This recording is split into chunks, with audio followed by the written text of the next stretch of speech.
İgilinishicha, Tayvan kelarapda yangi suvosti paraxodi yasashni boshlaydi ekan.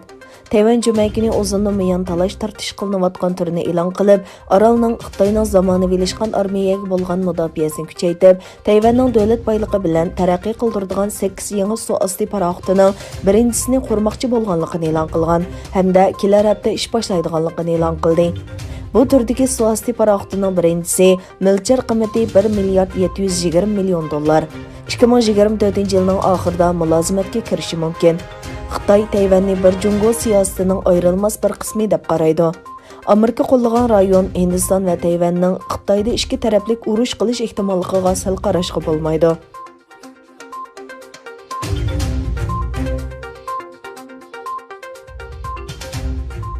Amerika va Yevropa Xitoyning F-35 urush aeroplanining muhim kompyuter yumshoq detalini egallab olganligi to'g'risidagi ayblashlar bilan ovotlashdi. Bexatarlik ojizligi Turkiyaga bermagan aeroplanning 4 ishlab chiqaruvchining biri bo'lgan Lockheed Martin firmasining yoki tuvan qatlamidagi ishchining bir xatoligidan o'tirg'i chiqqan.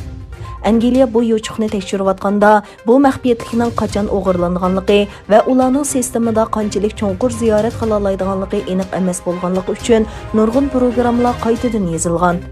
Lockheed Martinning tor hujumidan yaxshi qo'g'dilinganligi bayon qilingan. Ammo huddiga olg'uchiga kapolatli qilg'ili bo'lmaydiganligini aytgan.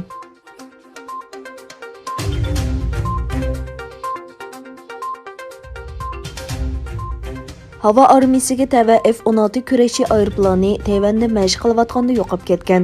Tayvan davlat mudofaa ministrligining bayonotida F-16 kurashchi aeroplanining birining kechada mashq qilayotganda g'oyib bo'lganligi xabar qilingan. Aeroplan g'oyib bo'lgandan keyin Taybey hukumatı barliq urush aeroplanlarini bazasiga qaytib bexatarlik tekshirishini buyurgan. Bu qaror 150 kurashchi aeroplanining yerga qo'nishidan derak beradi. Prezident Tsai Ing-wen mundaq dedi: "Bizning hozirgi eng muhim ishimiz qutqizish vazifasi. Havo armiyasi barliq F-16 tipliq aeroplanlarni kontrol qilishga qo'ndirdi. Men voqeaning sababini tekshirishga buyurdim."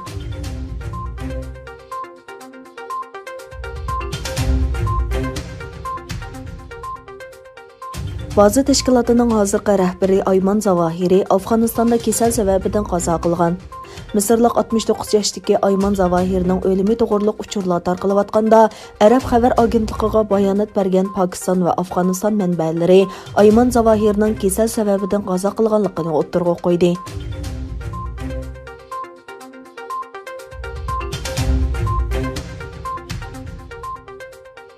Kishini hayron qoldirgan voqea Germaniyaning Essendagi universitet doktorxonasida yuz berdi.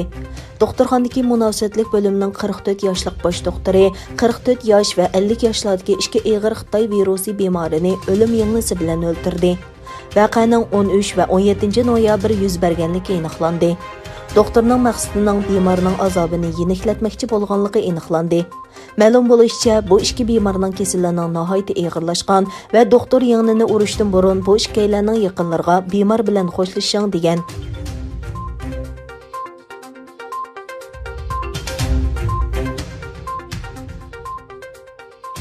Yevropa Komiteti irqchilik va kamsitishning oldini olish harakat planini e'lon qildi. Yevropa İttifaqının icroiya tarmog'i tayyorlagan 5 yillik harakat plani hozirgi qonun ramkasini kuchaytirish, irqchilikqa qarshi turish uchun moslashtirish ishxonasi qurish va Yevropa İttifaqi xodimlarining ko'p xilligini oshirish qatorliq maqolalarni o'z ichiga oladi. Yevropa Komissiyasining oshkorlik va Yevropa qimmat qarashining muavin raisi Vera Jourova bu temada so'z qilib mundaq dedi: Yaqinda Amerika va Yevropada uyushtirilgan irqchilikqa qarshi namoyish sababidan parlament a'zolari bu masala to'g'risida bir ish qilish kerak.